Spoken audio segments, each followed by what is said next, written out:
രാവിലെ തന്നെ ഞാനും ബക്രുവും ഉറക്കം കഴിഞ്ഞ് താഴേക്ക് ഇറങ്ങി. കുഞ്ഞൻ കുറച്ച് നേരത്തെ താഴേക്ക് ഇറങ്ങിയിട്ടുണ്ട്. മിക്കവാറും എന്തെങ്കിലും ഹോംവർക്ക് ഉണ്ടാവണം. അങ്ങനെ അവനെയും കൂട്ടി സ്കൂളിലേക്ക് പോയി. സ്കൂളിലേക്ക് അവൻ പോകുന്നത് നോക്കി കുറച്ച് നേരം നിന്നു. തിരിച്ച് ഞാൻ വീട്ടിലേക്കാണ് വന്നത്. കാരണം ഇന്ന് കുറച്ച് പണിയുണ്ട്. ദാ നിൽക്കുന്ന ഒരു 2 ശത്രുക്കൾ. അവർ പരസ്പരം നോക്കി നിൽക്കുകയാണ്. ഇവരെ പ്രശ്നങ്ങൾ എന്നാവുന്നു പറഞ്ഞു തീരുക.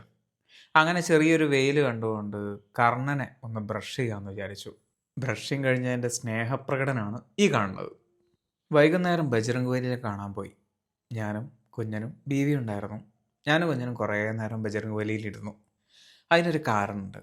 കാരണം ഇന്ന് ഞങ്ങൾക്ക് അവസാനമായിട്ട് അതിൽ ഇരിക്കാൻ പറ്റിയൊരു ദിവസമാണ്. ഒരുപാട് വിഷമമുണ്ട് അതിനെക്കുറിച്ച് പറയുമ്പോൾ. കാരണം അവൻ പോവുകയാണ്.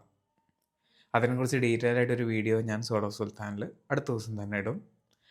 നല്ല വിഷമമുണ്ടായിരുന്നു മനസ്സിൽ. അപ്പോൾ അതുകൊണ്ട് തന്നെ പിന്നീട് ഒന്നും ഷൂട്ട് ചെയ്യാൻ പറ്റിയിട്ടില്ല. അവൻ പോകുന്നത് നോക്കി നിൽക്കുമ്പോൾ എനിക്കിങ്ങനെ കണ്ണ് നിറഞ്ഞിട്ടുണ്ടായിരുന്നു. സോ ആ വിഷമത്തിൽ എല്ലാവർക്കും ഒരു ഗുഡ് നൈറ്റ്.